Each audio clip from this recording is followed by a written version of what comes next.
I think that we saw one of the greatest fighters of our generation put on an amazing clinic. And I think Bud Crawford did everything that he was supposed to do. I think he showed a lot of the world that he is the truth. Like he's the truth, and I enjoyed watching it. I definitely took my notes and I learned a lot. Yeah, it's funny, Shakur. As I was watching you and seeing the photos of you guys hanging out backstage, I was thinking to myself, like, there literally could not be a better mentor for you, right? As you have become a superstar and you are, as your career is sort of unfolding now. I mean, who better to learn from, right, than from Terrence? I mean, the guy is like, he's perfect. Honestly, I've been learning from Terrence for years now. Like I've been learning from Terrence since I was, I want to say like 18, 19 years old. So um, just like to see him in his biggest moment and see how he performed and he stepped up to the plate and done everything that I felt like I knew he was going to do. It was just amazing. It was amazing. Like it was an amazing feeling for me. Tell me the truth. Did you have any doubts that that's how the fight was going to go? Did you have maybe not make it look as easy as he did? I know it wasn't easy, and it's the training that goes into it, but he made it look easy. Um, did you expect that? I mean, was it as Now, one sided as you thought? I called it. I called it. I said that Bud was going to stop him. What I didn't think it was going to be as bad because I think it got like real brutal in there. But um, honestly, I did call it. Like I said it was gonna happen. I told people years ago. I actually had a conversation with somebody years ago and told them like I'm a bet the stoppage. Wow. Literally, yeah. And that's interesting because you heard a lot of people say if Errol wins, it's going to be by knockout, and if Terrence wins, it's going to be by decision. Obviously, that was not the case at all.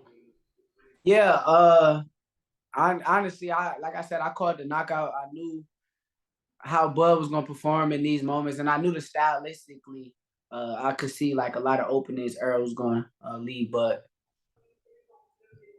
Does this make you, as a boxer, as a guy who wants to be part of these big fights, is this encouraging to you to see?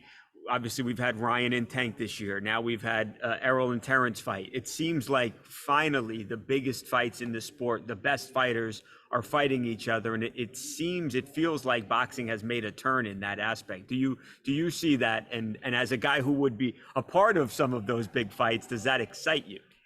yeah, it definitely excites me that I'm definitely seeing like a lot more fights going on. I see Killer Plant Benavidez, Yeah. like I said, Ryan Tank. It's a lot of big fights in boxing right now. I just want to be a part of one, so I'm just sitting back and patiently waiting and hoping that I can get a Well, big one. yeah. Let's talk about that then. Obviously, Devin Haney has now indicated that he is going to go up a weight class.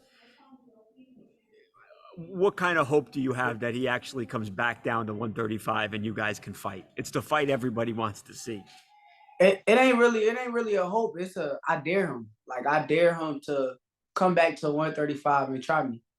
Like I'm daring. I pray that that's what he plans on doing, and I can show the world that I'm the truth. Like I'm going.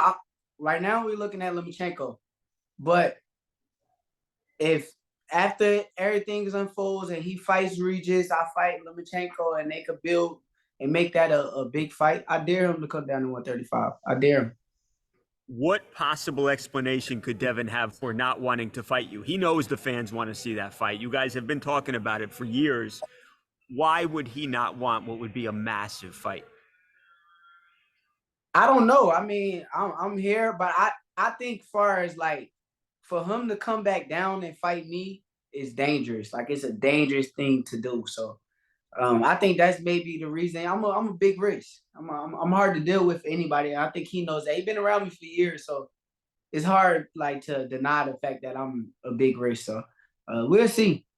Right. That's what I'm getting at. In your mind, does he doubt that he can beat you? Yes, yes. I think he believes in himself. Uh, but I don't think like I think when it come down to me, he know like deep down inside he know like I'm the truth. if you were to say, I think there's a 50-50 chance it happens, there's a 75% chance. I mean, what is the chances in your mind? You know everything that's happening. What are the chances that this actually gets made one day, Shakur?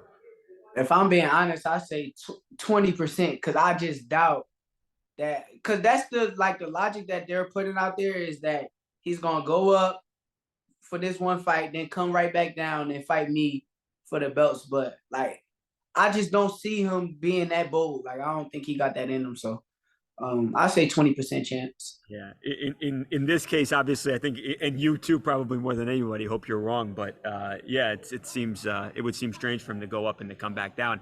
Are you bummed that Terrence says that there's going to be no fight with Canelo? Nah, honestly, you got to realize, like, that's, he says that's his opinion. So, like, my opinion, like, I honestly still feel like he'll smoke Canelo, but like his opinion. So, I'm rocking with Bud regardless. Like, whatever he want to do, like, I'm rocking with my big brother the same way he gonna rock with me. So, but I promise you, I believe like him and Canelo in the ring, like with his feet work and being a southpaw and not standing in front of Canelo, Yeah. it'll make like for a hard night. But maybe he thinking something different. Oh man, I hope